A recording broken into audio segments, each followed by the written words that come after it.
Halo semuanya, selamat bertemu kembali dengan saya di pembelajaran kita, yaitu pembelajaran IPA ya, khususnya di pembelajaran kita fisika di kelas 7 ya.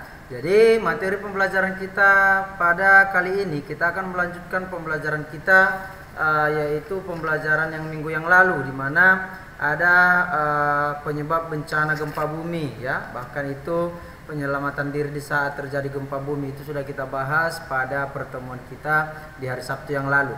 Baik, sekarang kita akan melanjutkan materi kita, yaitu materi yang ketiga ya, yaitu tsunami ya. Jadi ada beberapa poin-poin ya yang akan kita bahas tentang bencana alam ya. Jadi salah satunya itu sudah kita bahas tentang letusan gunung berapi, kemudian yang kedua gempa bumi, dan yang ketiga adalah tsunami ya. Ini adalah lanjutan daripada bencana alam. Baik, sekarang kita akan memasuki pembelajaran kita. Jadi silakan buat seluruh siswa-siswi kami supaya mendengar, menyimak, dan memahami apa yang akan saya sampaikan di dalam video ini. Oke. Tsunami. Jadi ketika kita sudah mendengar yang namanya tsunami ya, dimana tsunami itu gempa yang terjadi di dasar laut ya, yang terkadang itu dapat menyebabkan gelombang pasang yang dapat menerjang pantai. Jadi gelombang seperti ini biasanya itulah yang disebut tsunami ya, serangkaian gelombang laut yang menerjang daratan ya. Iya, jadi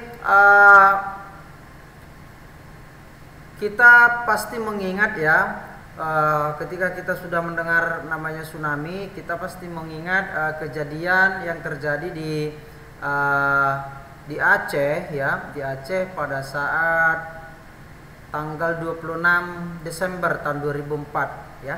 Itu pasti kita ingat, di mana di sana terjadi tsunami yang sangat dahsyat ya. Iya, jadi baik, inilah yang akan kita bahas, apa itu tsunami ya, dan bagaimana cara mengetahui sebelum tsunami ya. Oke, gejala-gejalanya yang bagaimana. Baik, akan kita mulai ya. Tsunami. Jadi tsunami adalah serangkaian gelombang laut yang menerjang daratan dengan jangkauan yang luas dan kecepatan yang tinggi, yang biasanya disebabkan oleh aktivitas vulkanisme dan tektonisme di dasar laut ataupun di dalam laut ya. Jadi di dalam laut tsunami hanya setinggi 1 kaki atau lebih, namun kecepatannya itu sangat tinggi, bahkan bisa mencapai lebih dari 900 km per jam ya, lebih dari 900 km per jam, bahkan sudah hampir menyamai daripada kecepatan pesawat jet ya, hampir menyamai kecepatan pesawat jet. Berbeda dengan gelombang laut biasa. Jadi biasanya itu tsunami itu memiliki panjang gelombang antara dua puncaknya lebih daripada 100 km di laut lepas ya, dan selisih waktu antara puncak ya itu berkisar antara 10 menit hingga 1 jam ya. Jadi saat mencapai pantai ataupun pantai yang dangkal ataupun teluk ya, ataupun muara sungai, maka gelombang ini akan menurun kecepatannya. Tetapi tinggi gelombangnya itu meningkat bahkan sampai puluhan meter. Makanya tsunami itu dapat merusak ya. Iya. Jadi bagian atas ombak yang bergerak itu lebih cepat daripada bagian bawahnya. Itulah yang menyebabkan gelombang daripada gelombang laut itu naik dengan cepat ya. Jadi itulah dia pengertian daripada tsunami ya. Jadi Tsunami itu terutama disebabkan oleh gempa bumi di dasar laut, baik itu aktivitas vulkanis ataupun tektonis ya. Iya, jadi itulah yang menyebabkan tsunami. Jadi tsunami itu dapat dipicu oleh tanah longsor juga di dasar laut ya. Tanah longsor di dasar laut, kemudian letusan gunung berapi di dasar laut, kemudian ada juga akibat jatuhnya meteor ya, jatuhnya meteor yang jarang terjadi memang, tapi tidak semua gempa bumi itu mengakibatkan terbentuknya tsunami ya. Jadi ada syarat-syaratnya. Oke? Iya. Kemudian kita masuk ke faktor-faktor penyebab daripada tsunami ya. Jadi ada 3 faktor penyebab tsunami, itulah tadi yang saya sampaikan ya. Yang pertama adalah gempa bumi di bawah laut, kemudian yang kedua letusan gunung berapi di bawah laut, kemudian tanah longsor ya. Kemudian yang keempat tadi jatuhnya meteor ya. Iya, jadi sekarang akan kita bahas satu persatu ya. Yang pertama gempa di bawah laut. Ya. Meskipun gempa bumi bawah laut dapat menimbulkan tsunami, namun tidak selalu gempa yang terjadi di bawah laut itu akan menimbulkan tsunami ya. Jadi kalaupun ada terjadi gempa di bawah laut itu tidak selamanya setiap gempa di bawah laut itu dapat menimbulkan tsunami ya. Jadi yang bagaimana dia yang menimbulkan tsunami? Di sini terdapat syarat-syarat gempa bumi yang dapat menyebabkan tsunami. Yang pertama, pusat gempa terletak di kedalaman 0 hingga 30 km di bawah permukaan laut. Artinya, semakin dangkal pusat gempa, maka akan semakin besar potensi tsunami terjadi. Ya, itu yang pertama. Jadi, semakin dangkal kedalaman daripada pusat gempa itu di bawah permukaan laut, maka semakin besar potensi terjadinya tsunami. Kemudian syarat yang kedua, gempa yang terjadi berskala di atas 6,5 skala Richter ya. Jadi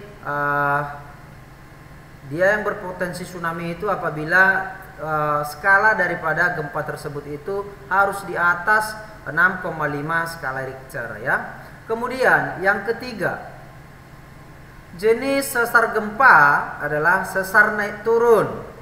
Artinya sesar naik turun dan diperparah apabila terjadi patahan di dasar laut.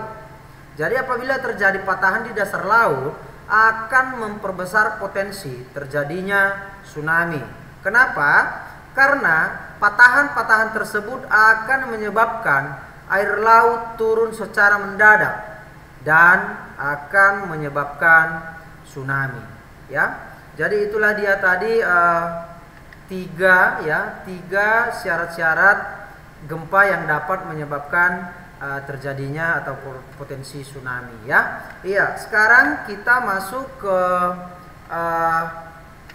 poin yang kedua, yaitu letusan gunung berapi di bawah laut ya.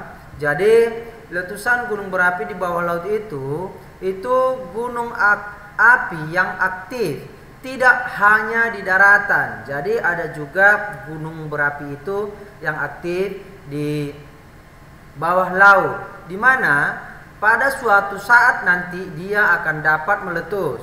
Jadi letusan gunung bawah laut yang besar dan kuat dapat menimbulkan juga tsunami ya. Itu adalah kalau kita ingat-ingat sejarah ya, itu adalah salah satunya peristiwa kejadian tsunami yang diakibatkan oleh letusan gunung berapi di Indonesia, yaitu letusan Gunung Krakatau kalau tidak salah itu pada tahun 1800-an ya, dimana letusan gunung berapi letusan Gunung Krakatau itu menimbulkan gelombang tsunami yang dahsyat yang menghantam wilayah sekitar Selat Sunda di Indonesia ya. Itulah dia tentang letusan gunung berapi di bawah laut. Kemudian yang ketiga, longsor bawah laut, ya. Jadi tsunami juga karena longsor di bawah laut. Itu namanya disebut nanti itu tsunami submarine landslide, ya, dimana relief daripada permukaan bumi di daratan dengan relief permukaan bumi di bawah laut itu pada dasarnya memiliki bentuk yang sama. Jadi karena demikian longsor juga dapat terjadi di bawah laut, ya. Jadi longsor di bawah laut itu pada umumnya terjadi disebabkan oleh aktivitas vulkanik, ya, dan tektonik bawah laut, sehingga longsor yang besar akan menimbulkan getaran yang kuat, pada akhirnya akan memicu daripada terjadinya gelombang tsunami, ya. Jadi itulah dia